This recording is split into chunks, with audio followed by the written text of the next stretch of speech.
Bien, il est 18 h, nous allons commencer la séance publique du conseil municipal de ce 23 mai 2024. Je vous remercie d'avoir répondu à la convocation. Nous allons faire la vérification du quorum et la présentation des pouvoirs. Nous avons M. Régis Aiguy qui a donné procuration à Mme Lise Fournier et M. Maxime Savy qui a donné procuration à M. le maire. Et on a deux absents excusés. Il s'agit de Mme Agnès Villa et de M. Jean-Pierre Martinez. En application, vous le savez, de l'article L2121-15 du CGCT, une auxiliaire au secrétaire de séance est désignée en la personne de Mme Aline Josse, chargée de l'organisation et administration générale des services à la mairie. On va commencer l'ordre du jour. Pour cela, je vais vous proposer de désigner Mme Isabelle Bastier comme secrétaire de séance. Y a-t-il d'autres candidats? Il n'y en a pas. Dans ce cas-là, on vous désigne comme secrétaire de séance et on vous remercie. Le point numéro 1 concerne les affaires juridiques. Compte rendu des décisions du maire, vous le savez, en application de l'article L2122-23, comme à chaque séance du Conseil, vous avez les délibérations de la 24 à la 30 de l'année 2024 qui vous ont été adressées avec la convocation. Il n'y a pas de surprise, ces décisions, ce sont tout le temps des mises à disposition de salles communales de manière payante ou gratuite pour les particuliers et les associations. Y a-t-il des questions? Procédons au vote. Qui est contre? Qui s'abstient? C'est approuvé à l'unanimité. Je vous remercie. Le point numéro 2 concerne l'approbation du procès-verbal de notre dernier conseil le 26 mars 2024. Vous l'avez reçu avec votre convocation. Avez-vous des questions? Pas de questions? On va voter. Qui est contre? Qui s'abstient? C'est approuvé à l'unanimité. Je vous remercie. Le point numéro 3 concerne l'intercommunalité et la modification des statuts de prise de compétences pour le contrat local de santé intercommunal. Donc, vous savez que j'ai été désigné parmi les élus du groupe de travail qui va procéder à la création de ce contrat local de santé intercommunal. Jusqu'à présent, seule la ville de Narbonne avait un contrat local de santé. Et désormais, cela se porte à l'échelon intercommunal. Et donc, j'étais candidat, bien évidemment, au nom de la commune, puisque Moredon-des-Corbières, à travers son hôpital privé du Grand Narbonne, mais aussi à travers sa maison de santé, est un marqueur fort dans le Grand Narbonne en matière d'accès aux soins par rapport à tous les autres déserts médicaux qui peuvent se retrouver. Donc ce contrat local de santé intercommunal travaille sur plusieurs axes. Il y a 4 axes de travail, la prévention et la promotion de la santé, l'accès aux soins, la santé environnementale et la santé mentale. Donc il y a des thématiques et ce contrat donc tente à favoriser l'accès aux soins, bien évidemment, surtout dans les communes qui ne sont pas pourvues et pour lesquels il n'y a plus de médecins, comme malheureusement ça peut arriver. Donc il s'agit de modifier les statuts, puisqu'on va passer de l'échelon communal, celui de Narbonne, à celui du Grand Narbonne. Voilà, donc vous avez reçu dans la convocation la totalité donc, de ce statut. Et on en a bien sûr parlé à chaque fois longuement, mais à chaque fois que je reviens d'une réunion de travail, je vous donne les éléments. Le dernier en date, c'était la santé environnementale, c'était le 4e axe de travail, puisqu'on parlait de la qualité de l'air, la qualité de l'eau, etc. Donc ce n'est pas une grande surprise et je vous demande de bien vouloir approuver cette modification. Avez-vous des questions ou des interrogations? On va procéder au vote. Alors, qui est contre? Qui s'abstient? C'est approuvé à l'unanimité. Je vous remercie. La délibération numéro 4 concerne les finances publiques et je passe la parole à Mme Lise Fournier, adjointe aux finances publiques. Merci, Monsieur le maire. Donc, il s'agit de la décision modificative numéro 1, consistant en un jeu d'écriture servant à ventiler les sommes figurant aux articles 21.11 terrain nu pour 30 000 €, 21.318 autres bâtiments publics pour 198 559,64 € et l'article 2151 réseau de voirie pour la somme de 70 000 € dans la section investissement en dépenses. Pour inscrire donc la somme totale de 298 559,64 € à l'article 001 de la même section. Voilà, il s'agit donc d'une décision modificative du budget qui a été voté le 26 mars. Tout à fait. Des questions? Pas de questions, pas d'observations, on va procéder au vote. Qui est contre? Qui s'abstient? C'est approuvé à l'unanimité. Je vous remercie. Le point numéro 5 concerne l'initiation d'un plan communal de débroussaillement. Je passe la parole à M. Franck Duvoiré, adjoint à la sécurité publique. Merci Monsieur le maire. Donc, comme vous le dites, il s'agit d'une initiation au plan communal de débroussaillement. Donc, je précise que le débroussaillement, bien sûr, est rendu obligatoire par le Code forestier et l'arrêté préfectoral de janvier 2023 relatif à la prévention des incendies des espaces naturels combustibles. Je rappelle que Monsieur le maire est responsable du contrôle de la mise en œuvre des obligations légales de débroussaillement aux abords des constructions et des équipements de toute nature. Il est proposé donc d'engager la commune dans la réalisation d'un plan communal en sollicitant l'appui de la DDTM et de l'ONF que nous avons déjà rencontré, service de l'État. Cet engagement consiste à intervenir dans le choix des secteurs les plus à risque, valider une cartographie et élaborer, compléter les listings des administrés, co-organiser une réunion publique que nous ferons en automne, et participer à la demi-journée de formation de terrain au passage pédagogique et contrôle de l'ONF pour être les relais locaux. Le maire s'engage également à capitaliser ce travail réalisé en intégrant dans un document d'urbanisme un plan de sauvegarde, à compléter l'action sur des secteurs moins prioritaires si besoin et à maintenir des actions pour que l'entretien annuel soit réalisé. Donc, je vous demande de bien vouloir adopter cette délibération. Merci pour cette présentation. Je rajouterai juste que c'est un souci quand on a vécu l'incendie sur plus de 100 hectares l'été dernier. On sait à quel point il faut protéger sa maison. C'est souvent difficile à comprendre cette obligation d'aller débroussailler en dehors de chez soi de la garrigue en se disant mais ça ne m'appartient pas, mais il faut quand même penser qu'on protège sa maison en priorité. Et c'est ça qui est une obligation. Cette obligation, elle est rappelée chaque fois par les services de l'État et elle crée cette obligation sur les collectivités, le maire en l'occurrence, et c'est important de respecter. Donc cette convention va nous aider et c'est une bonne chose. Voilà, avez-vous des questions, des observations? On va procéder au vote. Qui est contre? Qui s'abstient? C'est approuvé à l'unanimité, je vous remercie. Le point numéro 6, nous avons un certain nombre de points du 6 au 10 sur lesquels je vais passer la parole à Madame Lise Fournier. Au préalable, je dirais que lorsqu'on lit un ordre du jour de conseil municipal et qu'on voit création de postes, création de postes, création de postes, on se dit mais on recrute à tour de bras. On va vous expliquer à quel point ce n'est pas le cas, c'est juste l'évolution de carrière des agents qui fait qu'on doit créer des postes avant qu'ils puissent rentrer dans la case. Donc la parole est à Madame Lise Fournier, responsable des ressources humaines. Merci Monsieur le maire. Donc, en effet, une fois encore, le conseil municipal doit délibérer concernant l'avancement de grade lié à l'ancienneté d'un agent de la collectivité. En l'espèce, nous devons créer un poste de brigadier chef principal de police municipale. Je vous remercie de bien vouloir donc créer cet emploi correspondant et de modifier le tableau des emplois afférents. Ce sera valable pour les autres délibérations. Des questions? Il ne s'agit donc pas d'une embauche, il s'agit juste de l'avancement d'un de nos brigadiers qui deviendra brigadier chef principal. Voilà. Questions? Des observations? Procédons au vote. Qui est contre? Qui s'abstient? C'est approuvé à l'unanimité. Je vous remercie. Alors, la délibération suivante, il s'agit d'une création d'un emploi permanent de catégorie C à temps non complet de 14 heures par semaine. Ce contrat est la continuité d'un précédent contrat pour accroissement temporaire concernant les besoins au sein de l'école. Ce contrat, d'une durée d'1 an, est renouvelable. Il est prévu par le décret numéro 2019-1414 du 19 décembre 2019 de la fonction publique. Je vous remercie donc de bien vouloir délibérer en ce sens. Très bien. Des questions? Pas de questions, pas d'observations. On va procéder au vote. Qui est contre? Qui s'abstient?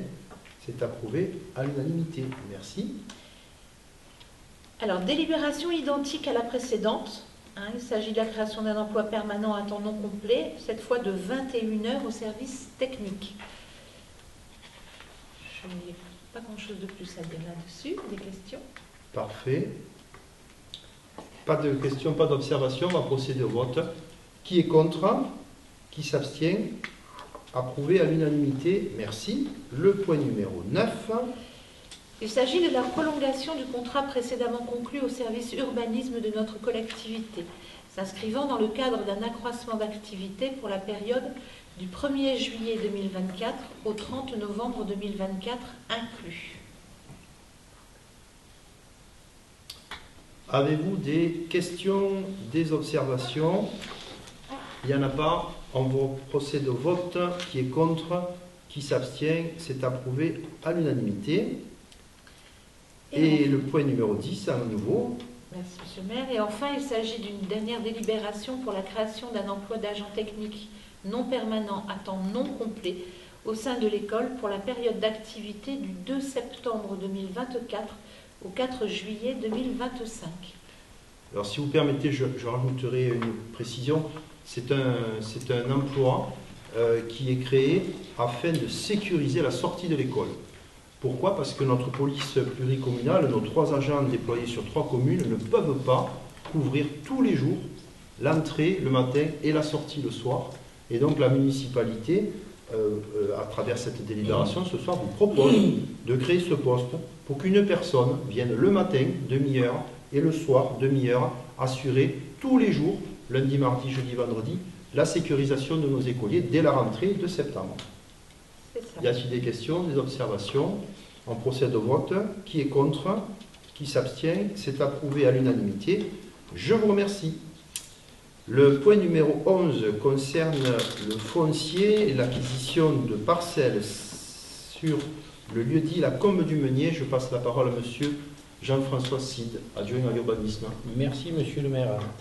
Je vous informe de l'acquisition auprès de madame Isabelle Sissia, née Gérès, des parcelles cadastrées C629 et C631 d'une superficie totale de 2350 m², située au lieu-dit Combe de Meunier, à Montredon, pour un montant de 1 000 €.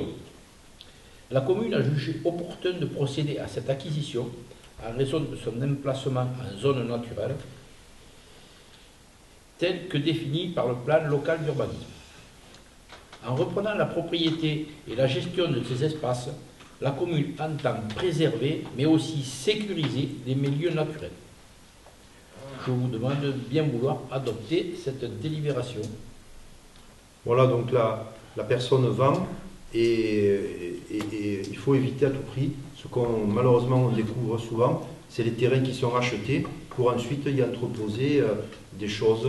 Et c'est bien que le service urbanisme soit vigilant pour surveiller, notamment à travers Vigifoncier, le logiciel qui permet de voir les ventes sur parcelles agricoles, pour pouvoir éviter, bon là en l'occurrence c'est 1 000 €, c'est pas une grosse somme, mais ça évite d'avoir des terrains qui partiraient et qui seraient ensuite affectés à toute autre chose que la nature ou l'agriculture. Avez-vous des questions, des observations? On va procéder au vote. Qui est contre? Qui s'abstient? C'est approuvé à l'unanimité. Je vous remercie. Je vais ensuite vous présenter plusieurs délibérations. Ce sont les délibérations 12, 13, 14, 15, 16, 17. Alors, je vais faire le focus sur la première, c'est-à-dire la 12, mais ensuite, on déclinera les autres pour vous expliquer. De quoi s'agit-il? Il s'agit pour la commune d'acheter pour l'euro symbolique ces parcelles, donc AY2, AY3, AY6, AY7, AY19 et AY23. C'est assez ubuesque. Ces parcelles sont la propriété des entreprises et elles sont sur la route communale. Elles sont sur l'avenue de Loite. Donc à partir du rond-point jusqu'à l'endroit où maintenant vous avez vu il y a un centre funéraire PFG qui va ouvrir, une grande partie des entreprises sont propriétaires de la chaussée, donc jusqu'à la glissière de sécurité de la départementale. Et c'est lors de la création de ce centre funéraire que cette décision a été découverte par notre municipalité. Ça date bien sûr de très longtemps en arrière, peut-être à la création du rond-point. En tout cas, on ne peut pas rester dans cette situation où l'entreprise possède une voirie communale sur laquelle il y a l'éclairage public, des voitures qui passent, etc. Donc, le service urbanisme a listé donc tous les propriétaires. Les contacts sont déjà pris. On attend de délibérer ce soir pour pouvoir aller chez le notaire et pour l'euro symbolique récupérer donc les parcelles. Alors, vous avez le plan derrière moi sur l'écran. Ça commence avec le carrelage là qui est face au rond-point. Ça continue devant la DACA et ça finit à côté donc de l'entrepôt où il y avait via le menuiserie, où il y a maintenant le centre funéraire, il y avait les ceintures Naja, enfin voilà, toutes ces entreprises sont propriétaires de la rue, donc c'est quand même bien que ça reste une rue et que ça soit communal, sinon ils vont mettre bientôt une barrière et faire payer un péage. Donc je vous demande, on va passer au crible. Déjà, est-ce que mon explication vous a rassuré, vous avez tout compris? Donc la AY2, qui est contre, qui s'abstient, c'est approuvé à l'unanimité. La AY3, c'est la délibération numéro 13, c'est le même principe, pas de question, pas d'observation. Qui est contre, qui s'abstient, c'est approuvé à l'unanimité. La 14, c'est la parcelle AY6, pas d'observation. Qui est contre, qui s'abstient, c'est approuvé à l'unanimité. La 15e délibération, la parcelle AY7, pareil, pas de question, pas d'observation. Qui est contre, qui s'abstient, approuvé à l'unanimité. L'acquisition AY19 pour la 16e délibération, pas de question, pas d'observation. Qui est contre, qui s'abstient, c'est voté à l'unanimité. Et pour finir, la AY23, qui est contre, qui s'abstient, c'est voté à l'unanimité. Je vous remercie. La 18e délibération concerne une partie d'acquisition sur le parking que vous connaissez, le parking de l'ancienne boîte de nuit. Vous savez que la mairie a racheté la boîte de nuit et le parking, bien sûr. Et il s'avère que le riverain, le voisin, M. Pascal Fabreau, a fait une demande pour acheter une partie de terrain qui est entre le parking et sa maison. Donc il s'agit d'une parcelle de 240 mètres carrés, si je ne me trompe pas, mais je ne me trompe pas parce que c'est marqué là, c'est marqué en gros, voilà. C'est marqué en gros, bien sûr. Donc, je le vérifie avec vous. Il s'agit donc de ça plus ça. OK. Tac, tac, tac. C'est du direct, hein, mais ne changez pas de chaîne surtout. Plus ça. Voilà, 230 mètres carrés. Voilà, on le marque sur la délibération pour s'en rappeler. Donc, il s'agit d'acquérir pour 8 000 euros ces 230 mètres carrés. Avez-vous des questions ou des observations? Pas de questions, pas d'observations. On va procéder au vote. Qui est contre? Qui s'abstient? Eh bien, c'est approuvé à l'unanimité. Je vous remercie. C'était le dernier point à l'ordre du jour de ce conseil municipal. Je vais vous donner quelques informations municipales. Sachez qu'il s'agit d'informations qui concernent principalement la municipalité. Pourquoi? Parce qu'à cette époque de l'année, il y a énormément, et c'est louable, d'animations à l'initiative des associations. Mais pour n'oublier personne, je ne voudrais vexer personne en oubliant qui que ce soit. Donc je vais vous donner 4 informations. Vous retrouverez donc toutes les autres animations des associations sur Maille-Montredon, page Facebook, panneau lumineux et ainsi que l'écran d'accueil de la mairie. Alors, la première information municipale, ça concerne la médiathèque. Vous savez que la médiathèque va changer d'emplacement. Elle s'appellera la médiathèque Les Olivettes et elle ouvrira officiellement ses portes le 4 juin. Elle sera inaugurée officiellement le 21 juin à 9 h. Un élément aussi important à porter à votre attention, c'est l'opération École sans voiture.